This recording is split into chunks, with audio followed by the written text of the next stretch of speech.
Hello everyone, welcome to my YouTube channel. आज हम यहाँ पे कंप्यूटर मेमोरी के ऊपर कुछ इम्पॉर्टेंट एमसीक्यूज़ डिस्कस करने वाले हैं।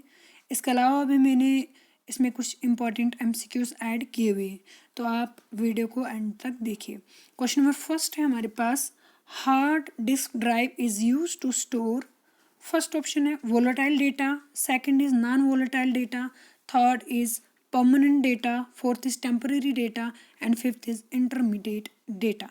ओके, तो क्वेश्चन नंबर फर्स्ट का करेक्ट आंसर है option number third, permanent data.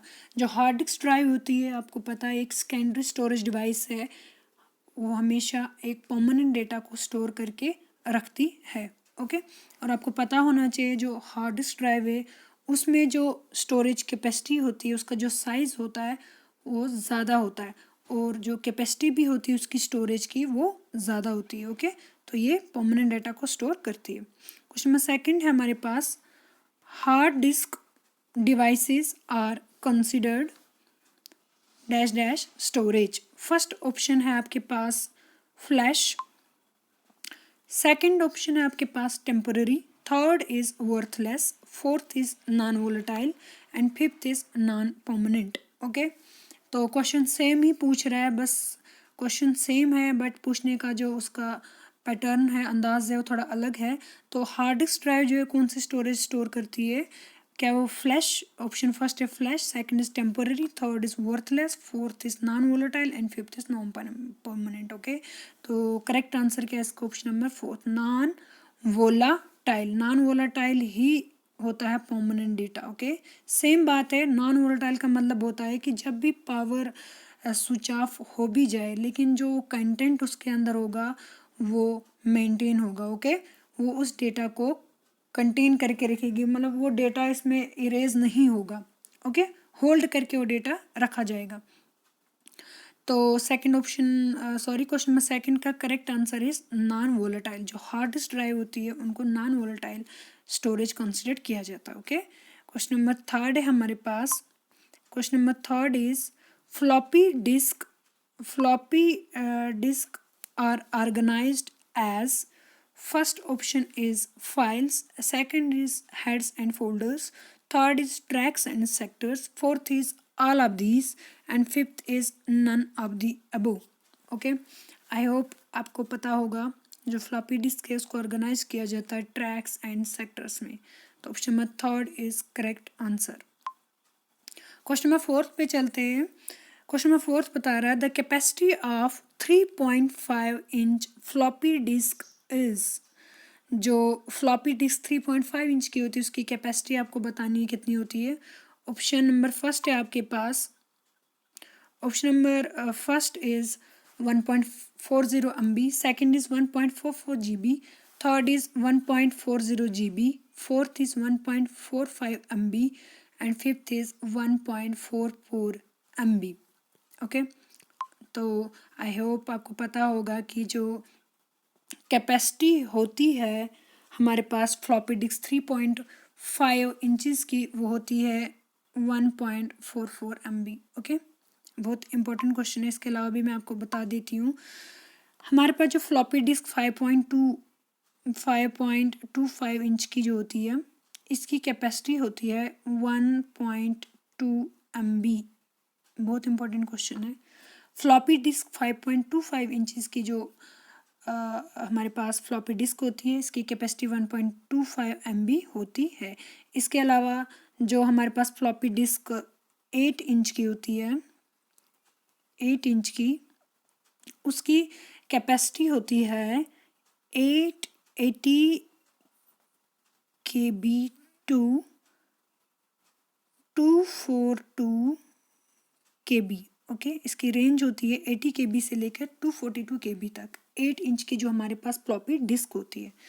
Okay, इसके अलावा जो हमारे पास CD रोम होती है, CD ROM, compact disk random read only memory, जो CD रोम होती है इसकी कैपेसिटी होती है 640 MB से लेके 680 MB। ओके, ये बहुत इंपॉर्टेंट है। ये जो मैं आपको लिखा रही हूँ रेंज कितनी कैपेसिटी की होती है, बहुत इंपॉर्टेंट है। तो CD रोम जो हमारे पास होती है उसकी कैपेसिटी होती है 640 MB से लेके 680 MB। ओके, इसके अलावा कौन सी होती है हमारे पास, इसके अलावा होती है DVD रोम, DVD room. Okay, DVD room की जो रेंज होती है वो होती है 4 जो इसकी होती है 4.7 GB to 17 GB। Okay, 4.7 GB से लेके 17 GB तक इसकी एक रेंज होती है, कैपेसिटी होती है DVD रोम की। ओके, इसके अलावा अब हमारे पास मैग्नेटिक टेप्स होते हैं। ओके, मैग्नेटिक टेप्स, इनकी जो कैपेसिटी होती है वो अप टू 1 TB तक होती है। ठीक, ये रेंजेस आपको पता होनी चाहिए। चलो आगे चलते हैं। अब हमारे पास है 5th क्वेश्चन बता रहा है, 5th। ओके, 5th है FDD stands for floppy disk detector. Second option is floppy drive demodulator. Third is floppy disk drive, fourth is floppy demodulator disk, and fifth is none of the above. Okay, तो बहुत ही important है abbreviations, जितनी भी हमारे input output devices, hard disk drive जितनी भी हैं, तो बहुत इंपॉर्टेंट है, सारी एब्रीवेशन ये पता होनी चाहिए। तो करेक्ट आंसर है फ्लॉपी डिस्क ड्राइव। अगर इसकी जगह आपको HDD होता तो आपको पता होना चाहिए कि HDD stands for hard disk drive. Okay, hard disk drive. तो आई होप आपको समझ आया होगा। क्वेश्चन नंबर 6 पे चलते हैं अब हम। क्वेश्चन नंबर 6 है dash is the process of dividing the disk into tracks and sectors. जैसे मैंने आपको बताया कि जो डिस्क होती है वो डिवाइड होती है हमारे पास ट्रैक्स और सेक्टर्स में। ओके, ट्रैक्स होते हैं और सेक्टर्स होते हैं, तो इनको ट्रैक्स और सेक्टर्स कहा जाता है। तो ये जो ट्रैक्स और सेक्टर्स हैं ये किस प्रोसेस पे डिवाइड किए जाते हैं? फर्स्ट ऑप्शन है tracking, second is formatting, third is crashing, fourth is allotting, fifth is none of these. ये जितने भी क्वेश्चंस मैं करवा रही हूँ ये सारे ऑलरेडी एग्जाम्स में पूछे गए क्वेश्चन हैं और बहुत ही इंपॉर्टेंट क्वेश्चन है JKSSB पॉइंट ऑफ व्यू से भी और अदर एग्जाम्स के लिए भी। ओके, तो इसका करेक्ट आंसर कौन सा है? इसका करेक्ट आंसर है ऑप्शन नंबर सेकेंड। फॉर्मेटिंग एक प्रोसेस होता है जिससे हम डिस्क को डिवाइड करते हैं ट्रैक्स और सेक्टर्स में। ओके, क्वेश्चन नंबर 7 पे चलते हैं। Data on the floppy disk were recorded in rings called. First option is flip, second is ringers, third is rounders, fourth is fields and fifth is segments. तो इसका correct answer है segments. Okay okay, तो question number 8 पे चलते हैं। Question number 8 है CD-ROM is an example of, first option is input device, second is output device, third is both input and output, fourth is memory device, fifth is none of the above. Okay, आपका time waste ना करते हुए मैं इसका answer आपको बता देती हूँ कि CD-ROM एक एग्जाम्पल है मेमोरी डिवाइस की। ओके, तो correct answer option number 4th। Question number 9 है the term bit is short for, first is megabyte, second is binary language, third is binary digit, fourth is binary number, fifth is none of these. Okay, तो I hope आपको पता होगा।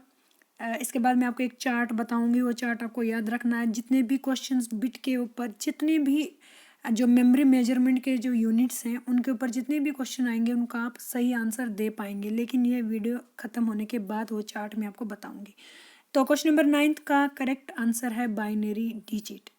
Okay, जब वो chart आप पढ़ोगे तो ये क्वेश्चन आप खुद सब निकाल लोगे, जितने भी मेमोरी मेजरमेंट के ऊपर जितने भी क्वेश्चंस आए हुए हैं। तो क्वेश्चन नंबर 10 है a bit refers to, first is a form of storage, second is a value equal to kilobyte, a value equal to megabyte, fourth option is the smallest unit of digital information, fifth is the same things as a pixel. तो bit क्या refer करते हैं? Bit को refer किया जाता है the smallest unit of digital information. Option number 4th is correct answer. Okay, question number 11 पे चलते हैं। Which among the following is another name for a group of 4 bits. Option first है nibble, second is byte, third is kilobyte, fourth is megabyte, fifth is petabyte. Okay, तो इसका correct answer है, आपको बताना है कि इनमें से नेम क्या है। जब 4 बिट्स आपस में मिलते हैं तो किसके बराबर होते हैं, अनदर नेम इसका क्या कहेंगे हम। ओके, तो आई होप आप इसका आंसर दे पाएंगे। तो 4 बिट्स का नेम क्या है, फर्स्ट ऑप्शन निबल। ओके, तो क्वेश्चन नंबर 12 पे चलते हैं अब हम। क्वेश्चन नंबर 12 है, which of the following is the smallest measure of storage?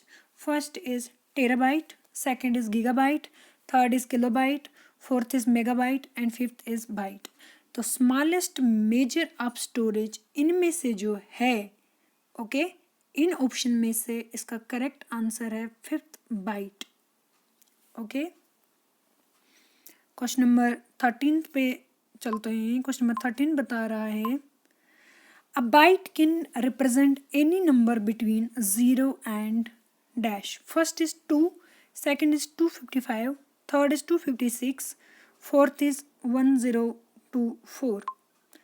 Okay, तो आप भी अपने आंसर बताना, आपका आंसर क्या है। तो इसका करेक्ट आंसर है ऑप्शन नंबर सेकंड 255। तो जो बाइट होता है उसका जो नंबर रेंज होती है वो 0 से लेकर 255 तक होती है। ओके, क्वेश्चन नंबर 14 पे चलते हैं। How many bits are equal to 1 byte? एक बिट जो होता है, सॉरी, एक बाइट में कितने बिट्स होते हैं आपको ये बताना है। फर्स्ट ऑप्शन है एसएससी सीजीएल 2016 में क्वेश्चन पूछा गया है। First option is 8, second is 6, third is 7, fourth is 2। तो इसका करेक्ट आंसर है option number first 8। Okay, 1 byte equal to 8 bits, 8 bit मिलके एक बाइट बनाते हैं। ओके, क्वेश्चन नंबर लास्ट है हमारे पास, क्वेश्चन नंबर 15 है, kilobytes equal to how many bytes? Okay, आपको बताना है कि कितने बाइट्स मिलके एक किलो बाइट बनाते हैं। तो ऑप्शन नंबर फर्स्ट है आपके पास 1000, second is 1035, third is 100, fourth is 1008, fifth is 1024। तो इसका करेक्ट आंसर क्या है? इसका करेक्ट आंसर है option number fifth 1024। Okay, 1024 byte जब मिलते हैं तो वो एक किलो बाइट बनाते हैं। ओके, आई होप आज आपको ये सारे क्वेश्चन अच्छे से समझ आए होंगे। अब मैं आपको वो चार्ट समझाती हूँ।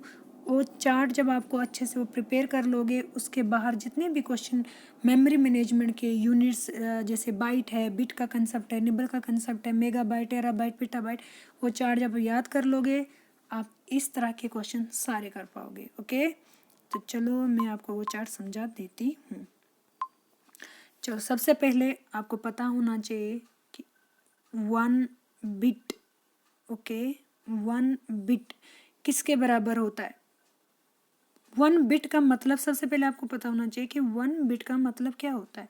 1 बिट का मतलब होता है बाइनरी डिजिट। ओके, 1 बिट का मतलब होता है बाइनरी डिजिट। ये क्वेश्चन में अभी हमने पढ़ा कि एक बिट का मतलब क्या होता है, बाइनरी डिजिट। और वो बाइनरी डिजिट क्या हो सकता है, या तो 0 हो सकता है या 1, 0 और 1। पहला तो आपको ये दिमाग में पता होना चाहिए कि 1 बिट का मतलब होता है बाइनरी डिजिट, और बाइनरी डिजिट या तो 0 होता है या 1। 0 मीन ऑफ, 1 मीन ऑन, या तो 0 या तो 1। क्योंकि हम आपको पता है कि जो कंप्यूटर है वो सिर्फ बाइनरी लैंग्वेज अंडरस्टैंड कर पाता है, या तो 0 की लैंग्वेज समझ पाता है या 1। इसके अलावा कंप्यूटर को कुछ भी समझ नहीं आता है। ओके, सेकंड पॉइंट जो आपको याद रखना है, वो याद रखना है कि जो 4 बिट्स, ओके, जब 4 बिट्स मिलते हैं तो वो एक निबल को क्रिएट करते हैं। ओके, 4 बिट्स मिलके एक निबल बनाते हैं। ओके, सेकंड पॉइंट आपको ये याद रखना है। थर्ड, कि जब 8 बिट्स मिलते हैं तो वो एक बाइट क्रिएट करते हैं। एक बाइट बनाते हैं। जब 8 बिट्स मिलते हैं तो एक बाइट वो बनाते हैं, और एक बाइट का मतलब क्या है, वो 2 निबल, क्योंकि 4 बिट का एक निबल होता है और 8 बिट के 2 निबल होंगे। ओके, तो आपको पता होना चाहिए 4 बिट्स मिलके एक निबल बनाते हैं और 8 बिट्स मिलके एक बाइट बनाते हैं। ओके, नेक्स्ट पॉइंट आपको क्या याद रखना है, आपको याद रखना है कि 1024 बाइट, याद रखना ये बाइट है, बिट नहीं है। 1024 बाइट जब मिलते हैं तो वो एक केबी बनाते हैं। केबी मीन्स किलो बाइट। ओके, 1024 केबी जब मिलते हैं वो एक एमबी बनाते हैं। ओके, इसके बाद जब एक 1024 एमबी आपस में मिलते हैं वो 1 GB बनाते हैं, 1 GB क्रिएट करते हैं, 1 GB बनता है। जब 1024 मेगाबाइट मेमोरी मिलती है तो वो 1 GB क्रिएट करते हैं, 1 गीगाबाइट मेमोरी। ओके, इसके बाद 1 गीगाबाइट नहीं,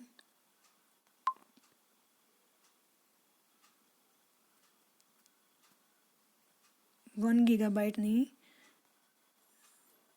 1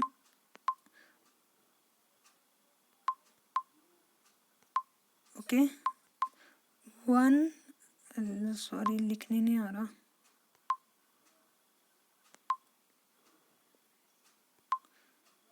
इसके बाद कहाँ पहुँचे थे हम, मैंने आपको बताया था कि 1024 MB जब मिलते हैं तो वो 1 GB बनाते हैं। ठीक, 1024 GB जब मिलते हैं तो तब 1 टेराबाइट क्रिएट होता है, 1 टेराबाइट बनता है। 1024 गीगाबाइट जब मेमोरी मिलती है तो वो उनसे मिला के 1 टेराबाइट की मेमोरी बनाई जाती है। 1024 टेराबाइट जब 1024 टेराबाइट किसके बराबर होता है, 1 पेटाबाइट, 1 पेटाबाइट। ओके, इसी तरह 1024 पेटाबाइट किसके बराबर होता है, 1 एक्साबाइट। Okay, 1 exabyte. इसके बाद इधर 1024 एक्साबाइट जब मिलते हैं तो वो क्या क्रिएट करते हैं, 1 ज़ेटाबाइट। ओके, 1024 पेटाबाइट मिलके 1 एक्साबाइट बनाते हैं, 1024 एक्साबाइट मिलके 1 ज़ेटाबाइट बनाते हैं। ओके, यहाँ तक समझ आया। इसके बाद आगे चलते हैं। इसके बाद है 1024 ज़ेटाबाइट पहुँचे थे हम। जब ज़ेटाबाइट आपस में मिलते हैं तो एक योटाबाइट बनते हैं। ओके, 1 योटाबाइट के बराबर होते हैं 1024 ज़ेटाबाइट। ओके, 1024 जब योटाबाइट आपस में मिलते हैं तो एक ब्रोंटोबाइट क्रिएट होता है, 1 ब्रोंटोबाइट। ओके, ये बहुत इंपॉर्टेंट इन्फॉर्मेशन मैं आपको दे रही हूँ, जितनी भी पढ़ा रही हूँ मैं, इसमें बहुत सारे क्वेश्चंस पूछे जाते हैं। तो 1024 ब्रोंटोबाइट जब आपस में मिलते हैं तो एक जियोबाइट क्रिएट होता है। इसको गीगाबाइट नहीं पढ़ना, 1 जियोबाइट, जियोबाइट। ओके, ये है जियोबाइट, एक जियोबाइट क्रिएट होता है। तो आपको ये याद रखना है। अभी तक मैंने आपको रिवाइज करवा देती हूँ। एक बिट जो होता है उसको बाइनरी डिजिट कहा जाता है, और बाइनरी डिजिट या तो 0 होता है या 1। ओके, जब 4 बिट्स आपस में मिलते हैं तो एक निबल क्रिएट होता है। जब 8 बिट्स मिलके क्या बनाते हैं, एक बाइट बनाते हैं। ओके, इसके बाद मैंने आपको बोला कि 1024 बाइट जब मिलते हैं तो 1 किलोबाइट क्रिएट होती है, 1 किलोबाइट वो बनाते हैं। तो 1024 किलोबाइट मिलके 1 मेगाबाइट बनाते हैं, 1024 मेगाबाइट मिलके 1 गीगाबाइट बनाते हैं, 1024 गीगाबाइट मिलके 1 टेराबाइट बनाते हैं, 1024 टेराबाइट मिलके 1 पेटाबाइट बनाते हैं, 1024 पेटाबाइट मिलके 1 एक्साबाइट बनाते हैं। ओके, 1024 एक्साबाइट मिलके 1 ज़ेटाबाइट बनाते हैं। 1024 ज़ेटाबाइट मिलके 1 योटाबाइट बनाते हैं। 1024 योटाबाइट मिलके 1 ब्रोंटोबाइट बनाते हैं और 1024 ब्रोंटाबाइट मिलके 1 जियोबाइट बनाते हैं। ओके, क्वेश्चन आपसे किसी भी तरीके से पूछा जाए, आपको ये पता होगा तो आप क्वेश्चन किसी भी ढंग से पूछा जाए आप उसका आंसर कर सकते हो। अब अगर इसमें से आपको पूछा जाए तो स्मॉलेस्ट मेमोरी मैनेजमेंट यूनिट कौन सा होता है, सॉरी मैनेजमेंट नहीं, measurement, smallest memory measurement unit कौन सा होता है, तो आपको पता होना चाहिए। सबसे पहले मैंने आपको बताया वो होता है बिट, स्मॉलेस्ट। ओके, और अगर आपसे ये पूछा जाए कि हाई, ये होता है स्मॉलेस्ट, और अगर ये पूछा जाए कि हाईएस्ट मेमोरी मेजरमेंट यूनिट कौन सा होता है, तो आपको पता होना चाहिए वो होता है जियोप बाइट। ओके, ये चीज़ें आपको पता होनी चाहिए। तो इसके अलावा ये भी आपको बता देती हूँ कि जो बाइट होता है, बाइट को हम रिप्रेजेंट करते हैं किस रेंज तक, 0 to 255, ये आपको पता होना चाहिए।